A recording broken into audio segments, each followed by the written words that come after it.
नमस्कार दोस्तों, आप सभी का स्वागत करते हैं यूके एसएससी क्रैकर में।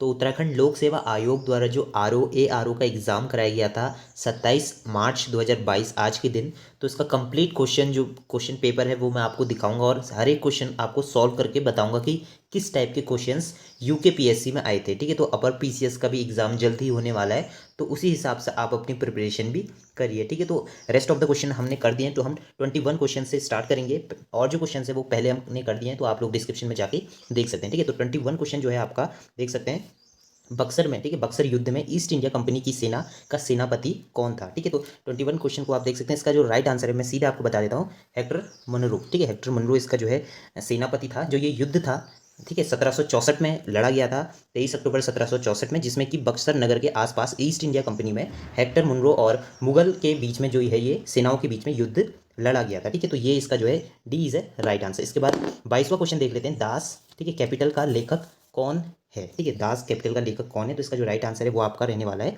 सी। ठीक है, क्लार्क मार्क्स। ठीक है, मैक्स करके जो है इसका राइट आंसर रहने वाला है। 23वां क्वेश्चन देख लेते हैं, बुलंद दरवाजे का, ठीक है, बुलंद दरवाजे का निर्माण किसने करवाया था। ठीक है, बुलंद दरवाजा जो है आपका फतेहपुर सीकरी में है। ठीक है, तो वो इसका जो राइट आंसर रहने वाला है अकबर ने कराया था, और ये फतेहपुर सीकरी में 1971 में एडी में 1500, ठीक है, 1571 एडी में इसका जो है निर्माण कराया गया था फतेहपुर सीकरी में। ठीक है, और इसके बाद देख लेते हैं 24वां प्रश्न। ठीक है, तो ये इसमें मैच द कॉलम है, तो ये आप खुद सॉल्व करिएगा। ठीक है, डिस्क्रिप्शन में मैं आपको इसका राइट आंसर बता दूंगा। ठीक है, फिर 25वां क्वेश्चन देख लेते हैं, गोल गुम्ब कहाँ स्थित है। ठीक है, गोल गुम्ब ये जो स्थित है आपका, ठीक है, ये देखिए इसमें आपको ये बहुत ही कंफ्यूजिंग क्वेश्चन है। ठीक है, तो इसमें आपको भले ही आपको इसका राइट आंसर पता होगा, तो इसमें इस बार जो है डी पूछ दिया गया है और सिटी पूछी है। ठीक है, तो इसका जो राइट आंसर रहने वाला है सीधे बता देता हूँ, डी बाजपुर। ठीक है, बाजपुर। तो बाजपुर अगर कर्नाटक कहता, जिसने कर्नाटक पढ़ा होगा तो वो इसका राइट आंसर नहीं दे पाता बाजपुर, क्योंकि बाजपुर कर्नाटका के अंदर ही आता है। तो इसका राइट आंसर बीजापुर होगा। ठीक है, सॉरी, बीजापुर। ठीक है, राइट आंसर आपका डी रहेगा। 26वां प्रश्न, टॉमसा मुनरो किस क्षेत्र में अपने कार्य के लिए जाने जाते हैं। ठीक है, तो वो उद्योग के लिए जाने जाते हैं। ठीक है, राइट आंसर आपका जो है उद्योग। ठीक है, see B is a right answer. ठीक है, 27वां क्वेश्चन है, भारतीय स्वतंत्रता संग्राम में निम्नलिखित घटनाओं के कार्यकाल में लिखिए। तो ये मैच द कॉलम है, तो ये आप सॉल्व कर लेना। ठीक है, इसका आप स्क्रीनशॉट लेके खुद सॉल्व करिए। ठीक है, तो इसका जो राइट आंसर है वो मैं आपको बता देता हूँ, D is a right answer. ठीक है, 28वां प्रश्न देख लेते हैं, बास्तिल का पतन किस देश की क्रांति से संबंधित है। ठीक है, बस्ती का पतन आपका जो है संबंधित है फ्रांस। ठीक है, फ्रांस की क्रांति से ही संबंधित है। 29वां क्वेश्चन देख लेते हैं, इंग्लैंड में रक्तहीन क्रांति अथवा, ठीक है, गौरवमीय क्रांति किस वर्ष हुई थी। ठीक है, जो ये क्रांति आपकी हुई थी, ये हुई थी आपकी 1688। ठीक है, 1688 में आपकी जो सी इसका आपका राइट आंसर रहेगा। इंग्लैंड में जो है रक्तहीन क्रांति जो रही थी 1688 में रही थी। ठीक है, ये हो गया आपका। 30वां क्वेश्चन देख लेते हैं, निम्न में से किसने इटली के, ठीक है, इटली एकताकरण में योगदान नहीं दिया। जो एकताकरण था उसमें आपका योगदान नहीं दिया था। तो राइट आंसर आपका ए रहेगा, मेटरनिक। ठीक है, 31वां क्वेश्चन देख लेते हैं, रोमनेव वंश, ठीक है, रोमनेवा वंश का संबंध किस देश से है। ठीक है, इसका जो संबंध आपका है वो है रूस से। ठीक है, तो रूस से इस देश का वंश का संबंध है। ठीक है, 32वां, प्रथम विश्व युद्ध के पश्चात शांति सम्मेलन किस स्थान पर हुआ था। ठीक है, जो ये शांति सम्मेलन आपका हुआ था फर्स्ट वर्ल्ड वॉर में, वो आपका पेरिस में किया गया था। ठीक है, 33वां क्वेश्चन, वाटरलू का युद्ध किस वर्ष हुआ था। ठीक है, वाटरलू का युद्ध, ठीक है, जो आपका हुआ था वो आपका डी, ठीक है, डी इसका राइट आंसर। 1815 में आपका जो है ये युद्ध हुआ था, और 18 जून, ठीक है, 18 जून 1815 में नेपोलियन का अंतिम युद्ध भी ये रहा था। ठीक है, ये आपका इसका राइट आंसर रहेगा। 34वां क्वेश्चन देख लेते हैं, नादिर, ठीक है, नादिर शाह ने भारत पर किस वर्ष आक्रमण किया था। ठीक है, नादिर शाह ने जो आपका आक्रमण 1739 में, आपका जो है इसका राइट आंसर रहेगा सी, इसका राइट आंसर रहेगा। ठीक है, 1739 में युद्ध करा था, ठीक है, आक्रमण करा था। 35वां क्वेश्चन, निम्न में से, ठीक है, ये देख सकते हैं, ये आपका शक लोथपथनाथ, ठीक है, हिंदी मेरी थोड़ी वीक है तो आप पढ़ सकते हैं, कि नाम से जाना जाता है। ठीक है, तो इसका जो राइट आंसर रहने वाला है हर्षवर्धन। ठीक है, हर्षवर्धन इसका राइट आंसर रहने वाला है। 36वां क्वेश्चन, गौतमीय पुत्र, ठीक है, सातकर्ण किस वंश से संबंधित है। ठीक है, जो आपका है ये किस वंश से संबंधित है, ये है आपका सातवाहन। ठीक है, सातवाहन से संबंधित है, और इनका जो शासनकाल चला था 106 से लेकर 130 ईस्वी तक ही इनका शासनकाल चला था। ठीक है, इनमें एक मूवी भी बनी है, ठीक है, साउथ की मूवी भी है।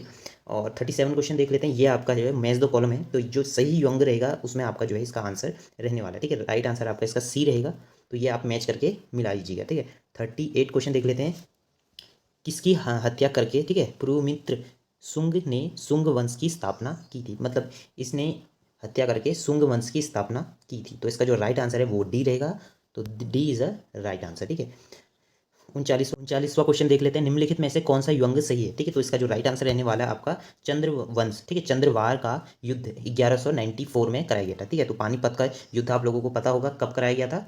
1556 में। ठीक है, तो पानीपत का युद्ध 1556 में कराया गया था। तो 40 क्वेश्चन देखते हैं। फजेठा जाना जाता है। ठीक है, तो इसका जो राइट आंसर रहने वाला है सी रहेगा, कौवे के बागान। ये आपके ब्राज़ील में होते हैं और इसका राइट आंसर आपको सी देखने को मिलेगा। ठीक है, 41 क्वेश्चन डार्लिंग ठीक है, तो ये काफ़ी कंफ्यूजिंग क्वेश्चन है, तो इसका जो राइट आंसर है वो आप लोग कमेंट बॉक्स में देंगे। ठीक है, डार्लिंग क्या है? ठीक है, इसके बाद देख लेते हैं 42 क्वेश्चन। निम्नलिखित में से कौन सी उसमें वर्षा वनों से विशेषता है? ठीक है, तो आप चीज़ एक नोटिस करिएगा, ये जो क्वेश्चन है इसी में इसका जो है आंसर छुपा है, वर्षा। इसका मतलब ये है कि सबसे ज़्यादा बारिश कौन से किसकी विशेषता होती है? ठीक है, तो इसका जो राइट आंसर है वो बी रहने वाला है। ठीक है, साल भर जहाँ बारिश होती है, जैसे कि आपकी 50 से ज़्यादा इंचेस बारिश होती है, वहाँ कहा जाता है। 43 क्वेश्चन। चीन की सबसे लंबी नदी आपकी जो है पहला रहने वाला है। ठीक है, यंगते। ठीक है, यंगजते। ठीक है, ये is a right answer. 44 question देख लेते हैं। निम्नलिखित में से किस देश में लैंड ऑफ थंडर बोल्ट कहा जाता है? ठीक है, लैंड ऑफ थंडर बोल्ट मतलब जहाँ थंडर स्टोर्म सबसे ज़्यादा आते हैं। ठीक है, तो वो आपका है भूटान में सबसे ज़्यादा आपके थंडर स्टोर्म्स आते हैं। ठीक है, जापान का सुंदर उत्तम द्वीप। ठीक है, सुंदर उत्तम द्वीप क्या है? तो इसका राइट आंसर आप देख सकते हैं, सी इज़ अ राइट आंसर। ठीक है, तो सी इसका होक्काइडो। ठीक है, होक्काइडो इसका राइट आंसर रहने वाला है। 46 क्वेश्चन। दक्षिणीय गोलाबंद में वायु की बाईं ओर मुड़ने का क्या कारण है? ठीक है, तो इसका जो राइट आंसर रहने वाला है वो है आपका बी। ठीक है, पृथ्वी का घूमन। ठीक है, अर्थ का जो रिवॉल्यूशन है उस कारण से दक्षिणी गोल में वायु के बाईं ओर को मुड़ने का कारण रहता है। 47 क्वेश्चन। पृथ्वी का निकटतम ग्रह कौन सा है? मतलब सबसे नज़दीक कौन सा प्लेनेट रहता है? शुक्र हमारा सबसे नज़दीक ग्रह है। 48 क्वेश्चन। एशिया महाद्वीप में बाहरी है। ठीक है, विश्व में सर्वप्रथम पर्वत श्रृंखला कौन सी? मतलब जो एशिया में महाद्वीप में सबसे ऊंचा पर्वत श्रृंखला कौन सी है? ठीक है, शिखर कौन सा है? तो ये आपका माउंट एवरेस्ट नहीं होके ये होगा आपका सी इज राइट आंसर, माउंट क्लोगुवा। ठीक है, माउंट क्लोगुवा। 39वां क्वेश्चन देख लेते हैं। विश्व का सबसे ऊंचा सर्वोच्च मतलब जल प्राप्त है। ठीक है, जल प्राप्त मतलब जो होता है वाटरफॉल कहा जाता है। ठीक है, तो इसमें आप डिफरेंट क्वेश्चन ऑप्शंस देख सकते हैं। जो इसका राइट आंसर रहने वाला है वो एंजल वाटरफॉल रहेगा। लेकिन वर्ल्ड का सबसे ऊंचा जो है डेनमार्क रहता है वाटरफॉल, जो कि 3,500 मीटर ऊंचा है। और जो एंजल वाटरफॉल है ये 980 के करीब आपका मीटर ऊंचा है। ठीक है, तो ये राइट आंसर। अभी इसमें डेनमार्क होता तो आप उसको सेलेक्ट करते, लेकिन अभी इसमें आपको एंजल वाटरफॉल सेलेक्ट करना होगा। ठीक है, तो 49 क्वेश्चन हो गए। 50 क्वेश्चन देखते हैं। यूरोप में उत्तरी सागर ठीक है मत्स्यकोट क्षेत्र से जाना जाता है। जो फिशिंग जो मछली पकड़ते हैं मछुआरे, वो किस क्षेत्र को जाना जाता है? ठीक है, तो इसका जो राइट आंसर रहेगा वो डी रहेगा, डोगर किनारा। ठीक है, डोगर किनारा। 51 क्वेश्चन। सांभर झील स्थित है। ठीक है, सांभर झील जो है हमारी कहाँ स्थित है? वो आपका है राजस्थान में, आपकी सांभर झील देखने को मिलेगी। इसके बाद है 52 क्वेश्चन। गांधी सागर बांध हिस्सा है। ठीक है, ये किसका हिस्सा है? ये आपका जो है चंबल परियोजना का ही हिस्सा है। ठीक है, चंबल योजना के तहत ही आपका जो है गांधी सागर बांध बना था। 53 क्वेश्चन। निम्नलिखित में से कौन सी मिट्टी सबसे अधिक उपजाऊ मिट्टी है? तो इसको ठीक है इंग्लिश में तो एलुवियल सॉइल कहते हैं, हिंदी में इसको लिखा है जलोढ़। ठीक है, जलोढ़ मिट्टी। ठीक है, एलुवियल सॉइल जो होती है सबसे फर्टिलाइज्ड सॉइल मानी जाती है। ठीक है, B is a right answer. 54 question. क्षेत्रफल की दृष्टिकोण से सबसे छोटा जो है भारत का केंद्र शासित राज्य कौन सा है? ठीक है, यूनियन टेरिटरी कौन सी मानी जाती है? ठीक है, सबसे कम है, डी इसका राइट आंसर रहेगा। ठीक है, लक्षद्वीप आपका जो है राइट आंसर रहेगा, तो डी में आप टिक कर सकते हैं। ठीक है, इसके बाद है 55 क्वेश्चन।